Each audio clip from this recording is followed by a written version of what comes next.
Boker Tov à tous. Alors l'histoire du vendredi, c'est l'histoire de David Einhorn. C'est un rescapé de la Shoah et il raconte son histoire. Et il dit que comme de nombreux juifs, il a atterri avec toute sa famille dans les camps de concentration et lui il a atterri à Auschwitz. Sa mère, avec ses petits frères et sœurs, ils ont été directement dans les chambres à gaz. Il a été séparé de son père et lui il était jeune mais il pouvait quand même travailler. Donc il est arrivé là-bas dans le camp d'Auschwitz. Et comme tous les juifs, il est arrivé et on lui a dit tu t'appelles plus David, tu t'appelles plus Einhorn, maintenant tu vas avoir un numéro. Et ils lui ont tatoué sur le bras le numéro 4622. Et ce petit garçon-là, il travaillait dans les mines. Et il raconte que les Allemands, ils leur donnaient un morceau de pain très très fin et un tout petit peu d'eau qui devait durer toute la journée. Ils n'avaient pas le choix, c'était leur condition et c'est comme ça qu'ils vivaient. Un soir, il rentre au baraquement après avoir travaillé et il y a un copain à lui qui lui dit Hé David, tu sais quel jour on est demain? Alors David lui dit bah non, tu sais bien, on n'a pas de calendrier, on n'a pas de vie juive, on n'a aucune idée de quel jour on est. Et son copain il lui dit ce soir c'est le grand soir. Alors David lui dit c'est quoi le grand soir? Il dit ce soir c'est Kippour et demain c'est Kippour. Et là David il est triste parce que il aurait voulu faire Kippour. Et puis il y a tous les souvenirs qui lui remontent de comment c'était Kippour à l'époque, qu'ils allaient à la choule, qu'ils restaient en train de prier, qu'ils s'habillaient bien. Et puis il est dans toute sa nostalgie et il décide de sortir dehors du baraquement. Il sait que c'est dangereux, mais il a envie de s'isoler un petit peu et de parler avec Hachem. Alors il sort dehors, il se trouve un petit coin tranquille et il parle à Hachem et il lui dit tu sais Hachem, j'aimerais vraiment jeûner. Je peux pas aller à la choule, je peux pas m'arrêter et prier toute la journée. Je peux pas faire le chauffard.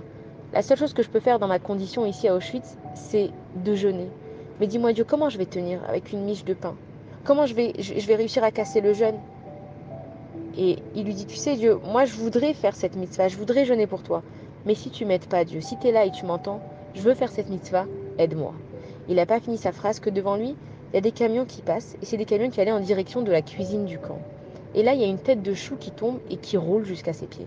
Maintenant, David, il est un petit peu paniqué parce qu'il sait que c'est surveillé, il sait qu'ils n'ont rien le droit de prendre. Il tourne sa tête à droite, à gauche, il n'y a personne et donc il prend sa tête de chou. Il mange avant le jeûne, il réussit à tenir le jeûne et il réussit à casser le jeûne avec cette feuille de chou. Et il raconte cette histoire. Aujourd'hui, il a 89 ans et il dit qu'il n'a jamais raté aucun jeûne de Kippour et que c'est dans ces moments-là où il a eu le plus de force. Et il raconte et il dit qu'en fait, les Allemands, quand ils ont tatoué un numéro sur le bras des Juifs, c'était pour leur enlever toute leur identité, pour leur dire vous n'existez plus. Mais il a dit regarde, quand tu veux voir Akadosh Baruch Hu dans ta vie, il est toujours là avec toi. Il dit ce numéro qu'on m'a tatoué, ce numéro 4622, Hitler, il marche chez moi, Hitler, que son nom soit maudit, il s'est pas rendu compte qu'il a tatoué mon prénom sur mon avant-bras. Et il explique, et il dit que le numéro 4, sa valeur numérique, c'est le Dalet. Le numéro 6, sa valeur numérique, c'est le Vav. Et ensuite, il y a encore un 2 et un 2. Si on additionne les deux 2, ça fait le chiffre 4, ça fait encore un Dalet. Et donc, sauf son avant-bras, il est tout fier et il dit Dieu, il a écrit mon nom. C'est que Hitler, il a voulu effacer Dieu, mais Dieu, il m'a rappelé qui j'étais. Et donc, si je raconte cette histoire, qui est triste mais qui est pleine d'espoir, c'est pour nous expliquer aussi que c'est dans les moments les plus sombres où on est les plus forts. C'est comme on avait expliqué aussi comment on crée un diamant, c'est grâce à une éruption volcanique. Comment on va extraire de l'huile d'olive qui est une huile qui est pure et bonne pour la santé, c'est en mettant de la pression sur les olives et que le jus va sortir. Comment est-ce que du vin, le vin c'est quelque chose qui est très appréciable, qui coûte très cher, et les vins qui coûtent les plus cher, c'est les vins qui prennent le plus d'âge. Et donc là on arrive à la veille de Kippour, et on ne mange pas. Pourquoi on ne mange pas? On ne mange pas parce que on a une neshama, on a une âme qui est à l'intérieur de nous, et elle est couverte, elle est enveloppée d'un corps. Maintenant, ce corps, il a des besoins matériels. Il a faim, il a soif, il a besoin de faire du sport, il a besoin de bouger, etc. Mais à Kippour, on s'arrête. Et on dit à Dieu, Dieu, nous, on s'oublie en tant qu'être humain, et on veut ressembler à des anges pour être le plus proche de toi.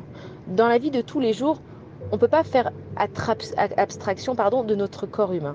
C'est comme par exemple, on a tous eu cette expérience que on est en train de conduire en voiture et on a la musique à fond et on cherche une adresse, on ne sait pas c'est où. Et quand on arrive près de la rue, on baisse la musique. Pourquoi on fait ça? On n'a pas besoin des oreilles, on a besoin des yeux. Parce qu'en fait, comme on a besoin d'être complètement concentré sur ce qu'on voit, il faut que notre ouïe soit moins présente. Donc on baisse le son de la musique pour pas que notre oreille elle s'occupe à écouter quelque chose. Ou bien quelqu'un qui va perdre la vue, il dit qu'il a développé son ouïe, qu'il entend mieux que quelqu'un d'autre. Parce que le corps humain, il est fait de plusieurs sens. Chaque sens, il a besoin de faire quelque chose de précis. À Kippour, on oublie nos sens principaux et on est connecté avec Akadosh Baruch Hu. Donc comme je me suis libérée de mes besoins qui sont humains et corporels, là, je fais complètement briller ma Neshama. Et comme la Neshama, elle vient de chez Akadosh Baruch Hu, j'arrive à me connecter avec Hachem. Et donc quand on arrive à Kippour, on a faim, on a soif, on est fatigué. Et puis on se demande des fois comment on a fait pour jeûner, comment on a réussi. Et on voit que quand le Chazan il chante, tout d'un coup on est plein d'entrain et on a des forces qui reviennent parce que on a une force spirituelle. Et quand on est à Kippour, il faut que au maximum on puisse toute l'énergie qu'on peut avoir dans notre Neshama et que cette énergie spirituelle, elle va nous aider toute l'année à combattre nos besoins corporels. Parce qu'on ne sait jamais qu'est-ce que la vie elle nous réserve. La vie elle nous réserve si Dieu veut que des bonnes choses.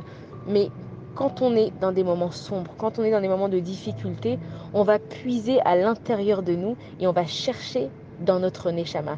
Et donc, Akadosh Baruch Hu, il nous fait ce cadeau de Kippour pour nous dire, mes enfants, vous êtes des humains, vous avez un corps, mais n'oubliez pas la mission que vous avez dans ce monde, c'est de faire briller votre âme à travers ce corps.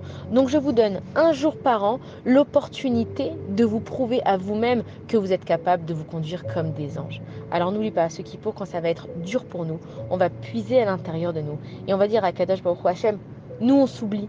Moi j'oublie que j'ai faim, j'oublie que j'ai soif, j'oublie que je suis fatiguée, j'oublie que j'ai mal à la tête. Je le fais pour toi à Kadosh Baruch Hu.